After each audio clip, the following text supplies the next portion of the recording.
Hello, Math 152. I am going to show you how to use Google Spreadsheet to do regression and also to talk about how to use it with your groups for your group project. So the first thing I did is I logged in to my my VCCS. So just to kind of take you through the steps, if you log in,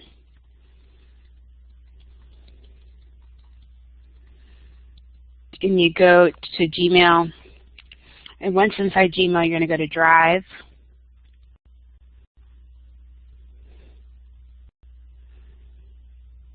Okay. And then you can create new, do things like create a new spreadsheet. Okay. And what I did actually is I stole some data from another class, my 157 class. I stole a data set to use, which is similar but not exactly the same as your project. I don't want to give you everything. So let's go back to my untitled spreadsheet, and I'll paste this in. Now, on your projects, what I would recommend is that you actually have 3 columns. Your first column is address, and you just can put, like, you know, 1, 2, 3, 4, whatever, Carlisle way, because you know the zip code or whatever. Okay. And then put square footage, and then I'm doing rentals, a rental example, but you're going to do the price from Zillow. And if you have any questions about how to pull that data, please contact me. But this is to address how to really use the spreadsheet to make your projects easier. So in Google Spreadsheet, now I'm going to rename my spreadsheet, and I'm going to call this, you know, 152 group project. And why I'm a big fan of, if I could spell, let's rename it again. Why I'm a big fan of Google Docs is because of this feature over here called Share. Right now, only I can access it. You can share this link, so you could put the collaborators in here. You can change, only people below can access it. I'm going to change the permission that anybody, I'm going to allow everybody to use it, but what I would suggest is that you get the VCCS email account of your classmates, and you would type them in here. So I'm going to put in my personal Gmail account. So now you all know my personal Gmail account. Okay, so when I hit share and save, what's going to happen for me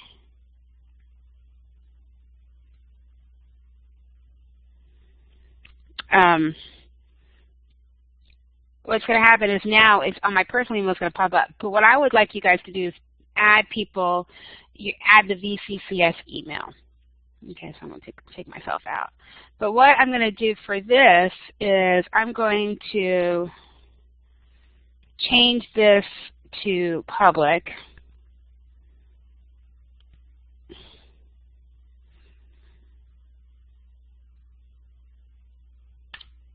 And I'm going to make this link available when we're done. But by sharing this with your group members and getting using their VCCS email addresses, everyone can access this, and you can also do the same thing with your write-up. Okay. First thing you need to do is create a scatter plot. So insert chart, and I've done this once before because I was having trouble with it. Okay. So we're going to do insert chart. We'll go into the chart editor, and we need to choose a scatter. We use a bubble, we use a scatter chart. Okay. Insert. So I'm going to highlight here. Those are going to be my X. So I think if I highlight these 2 rows, what it did is it defaulted to that column A. So let's go ahead and delete this chart and try again. So let's actually highlight these two rows just before we start our chart this time, and I think it'll do it automatically. Square footage is my X, red is my Y. Hint, hint, similar on your actual projects.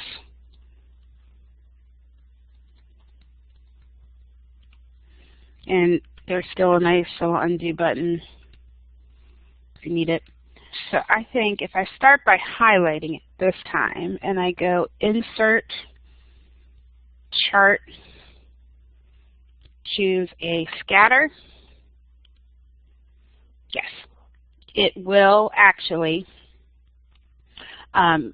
use those two columns that you highlighted, and it will default to make the first column your X and the second column your Y.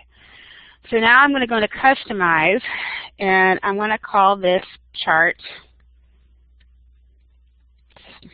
And you have to be real careful, because what I found with Google Spreadsheet is I want to really make sure I'm in here. So I double-click square footage versus rental price. Okay. And here's my horizontal axis. I want to call this square footage, my X. Okay.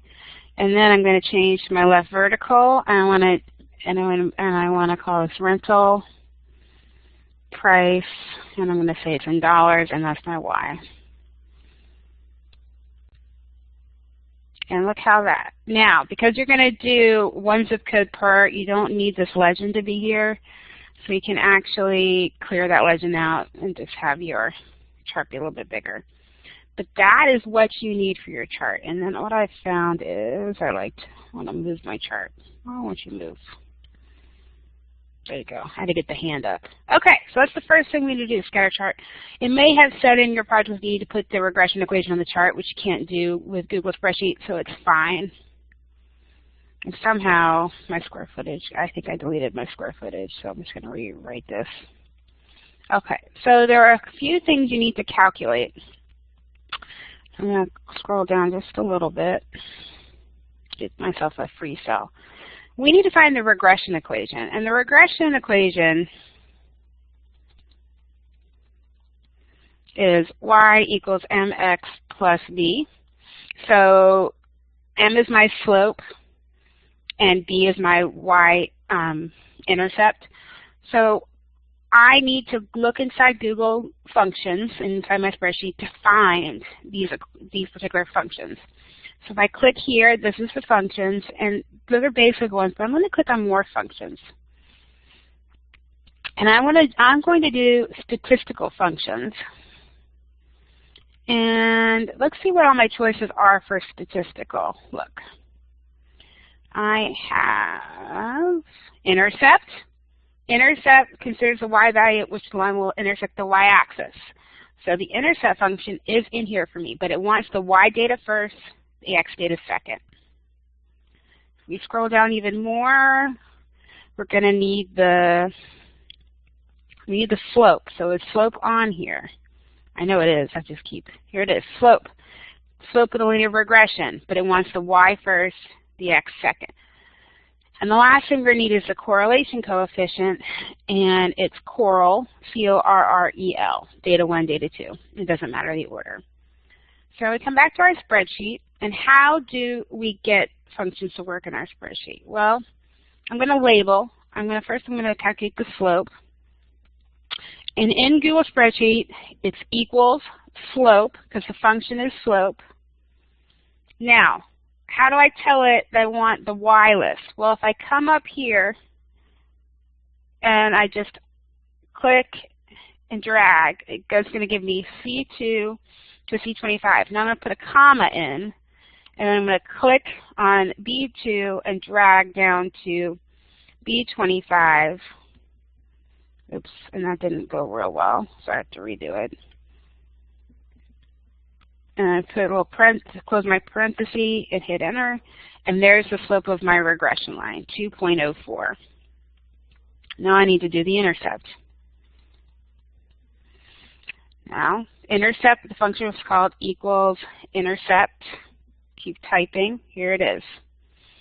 Y that. So once data Y, data X. So it's really the same list here. It's going to be C2 to C25.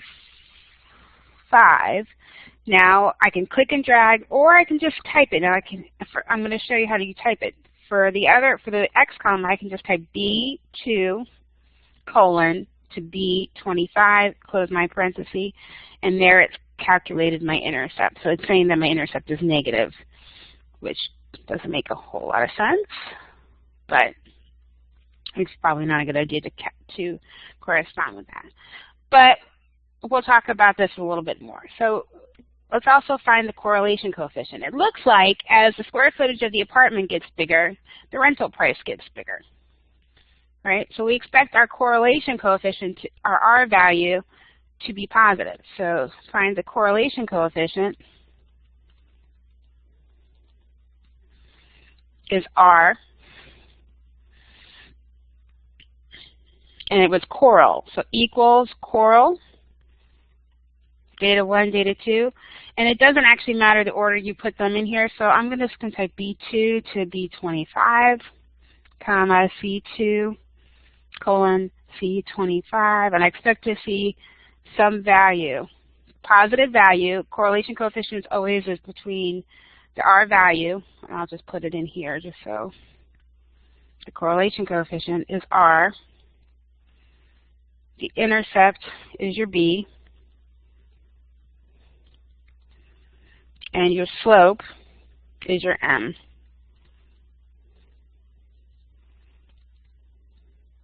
So my regression equation is now really Y equals, and if I do two decimal places, 2.04x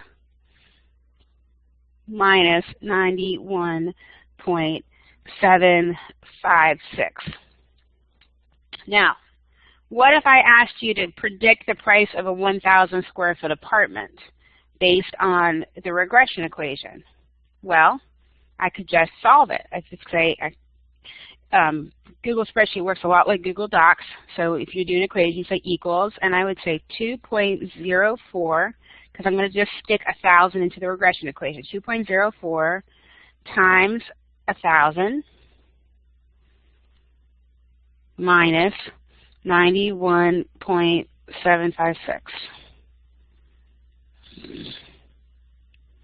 And there's my answer. So the monthly price I would expect of a 1,000 square foot apartment would be about $1,950.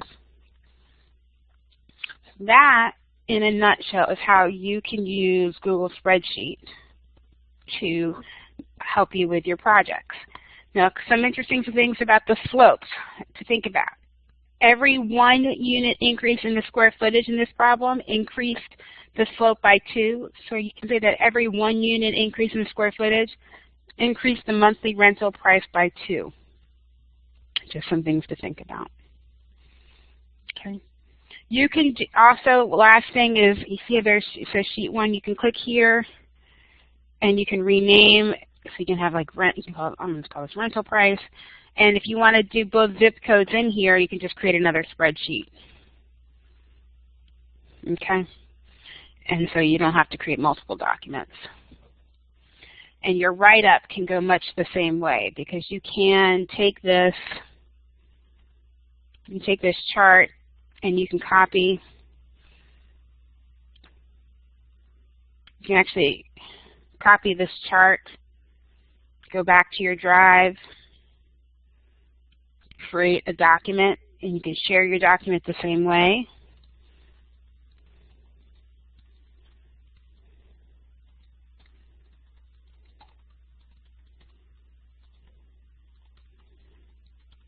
Whatever you're going to call it, and you can then come in and paste your chart inside here.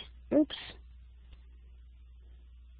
No, it didn't, that's just our data. I thought I wanted to copy our document. Let's try that one more time.